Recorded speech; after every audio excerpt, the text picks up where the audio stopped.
Okay, this is what economists live for, utility maximization. I'm only kidding a little bit. So, just to remind you, our goal here is to figure out where demand curves come from.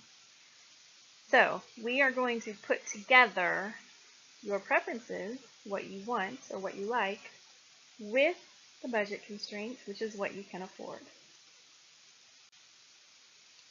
So that means the budget constraint is going to meet the indifference curve.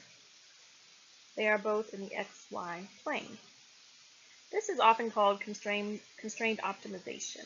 The consumer wants to get to the highest indifference curve possible. Highest because it yields the highest utility, while still touching the budget constraint. Because if they're touching the budget constraint, they can afford it.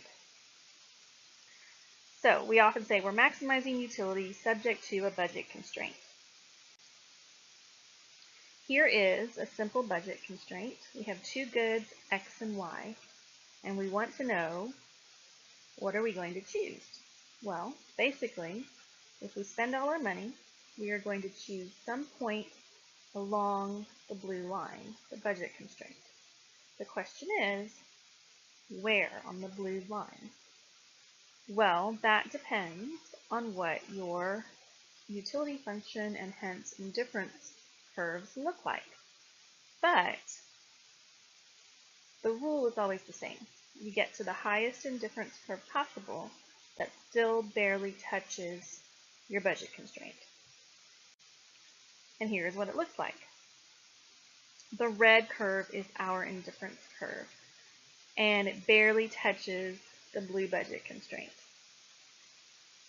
And at point A, that is our utility maximizing choice. Mathematically speaking, we have a tangency there, which is where the slope of your budget constraint equals the slope of your indifference curve. The green shaded area is just showing you that any of those XY bundles up and to the right you prefer, however you can't afford them. So you have other indifference curves out here, but they're unaffordable, any of those points on the indifference curves. The brown shaded area are all things you can afford, and there are also indifference curves down here, but you can do better because you can be happier by moving to the red indifference curve that still touches the budget constraint. So again, point A is what you choose, where there is a tangency. So that's the graphical intuition behind the utility maximizing choice. So we're going to look at an example that is non-graphical, and it's going to involve two goods, burgers and movies, and we want to know how much are you going to choose of each. Well, it turns out that we are going to consume up until the point where what I call the bang for the buck, which turns out to be the marginal utility per dollar spent on each good, those should be equal across the two goods. The idea is that if you're getting more bang for your buck from one good, well, you should keep buying that good until the bang for the buck equals that of the other good. So let's work an example.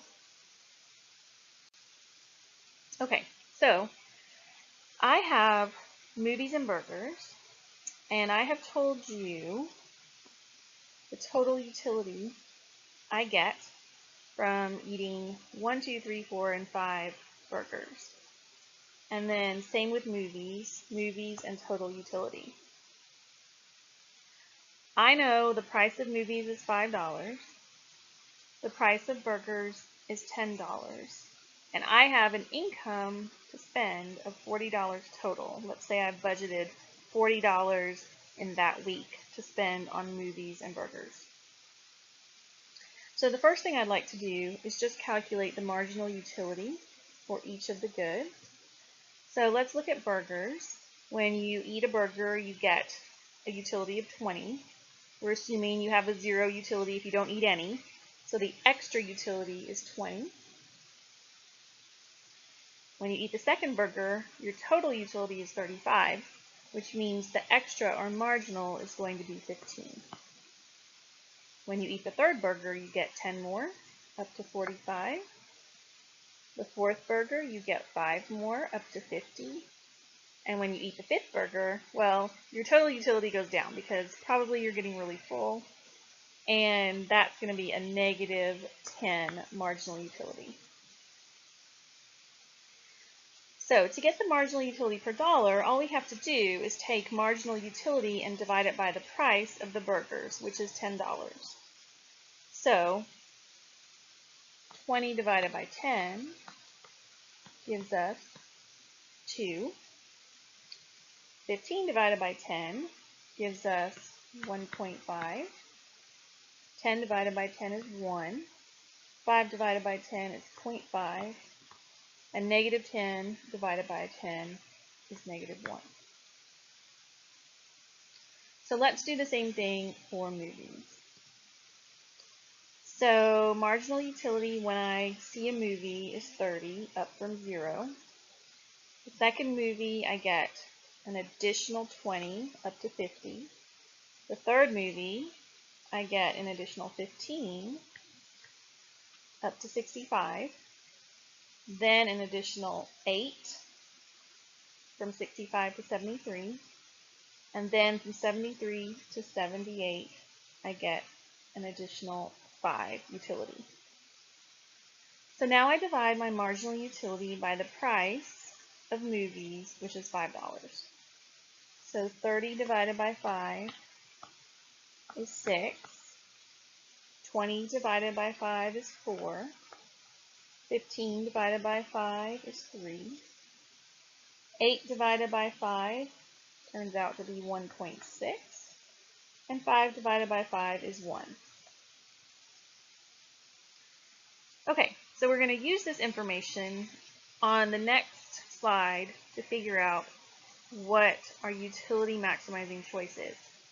So if you haven't written this down, you might want to go ahead and jot it down because I'm going to refer back to these numbers as we work through the next slide.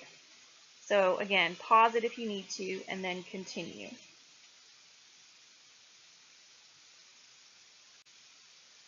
Okay, so before we continue with the problem, let's suppose for a minute that we didn't even have a budget constraint. How many movies and burgers would we choose? Well, if we don't have a budget constraint, that means all we care about are our preferences, and we're going to choose where our utility is highest. So if you look at the total utility numbers, for burgers, we know that total utility is highest after eating 4 burgers, because after the fifth one, when we eat the fifth one, we start feeling sick and we actually lose utility. Now, when you look at movies, our total utility keeps increasing. So we would certainly be happy with the 5 movies, and maybe even more, as long as our total utility kept going up. Now, we know that's not realistic not to have a budget constraint, so we are going to move forward with our example, given the prices we've already talked about, and our income of $40.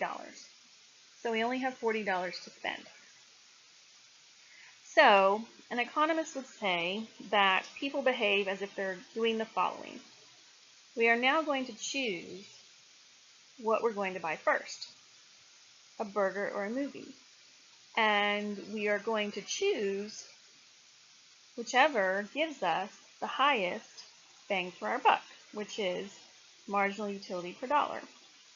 So if you look at our information from the previous slide, for burgers, when we eat the first burger, the marginal utility per dollar is 2.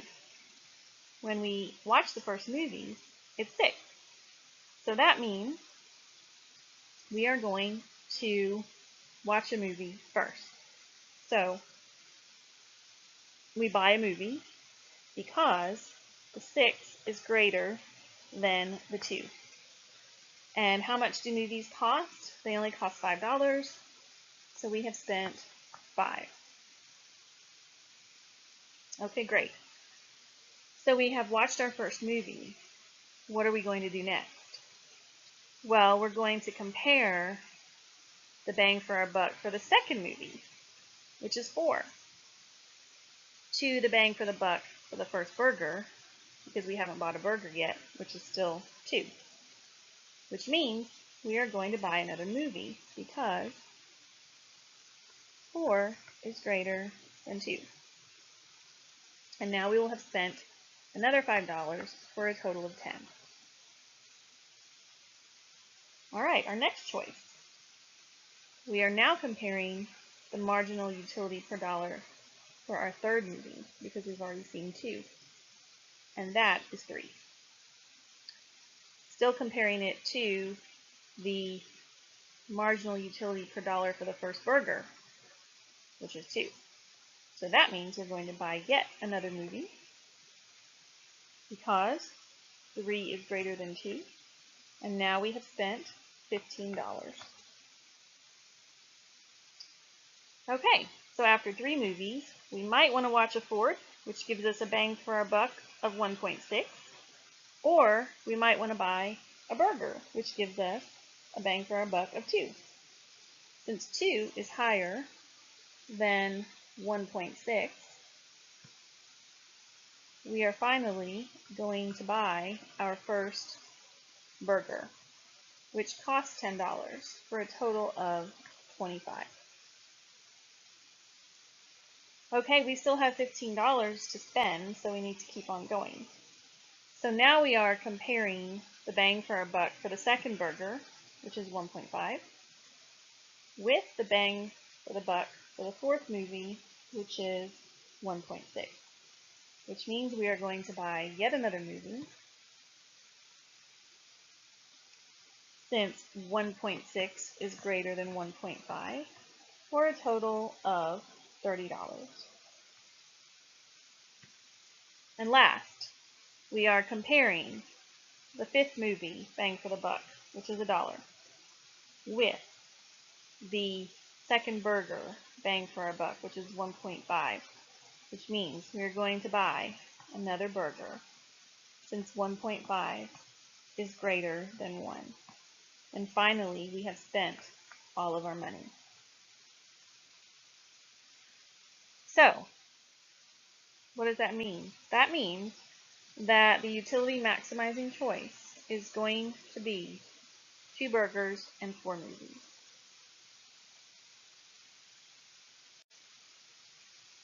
So we have 2 burgers and 4 movies. Now, one thing you'll notice is when we purchased 2 burgers, our bang for our buck is 1.5. And when we purchased 4 movies, the bang for the buck was 1.6. And we said that, in theory, these should be equal. For our purposes, it's close enough. They're not quite equal, but they're very, very close. So, I want to tie this example back to the graph, which is here. So we have movies on the y-axis, burgers on the x-axis, and the utility maximizing choice is 2 burgers and 4 movies. And the bang for the buck, in theory, is equal, which is our marginal utility per dollar spent for the 2 goods.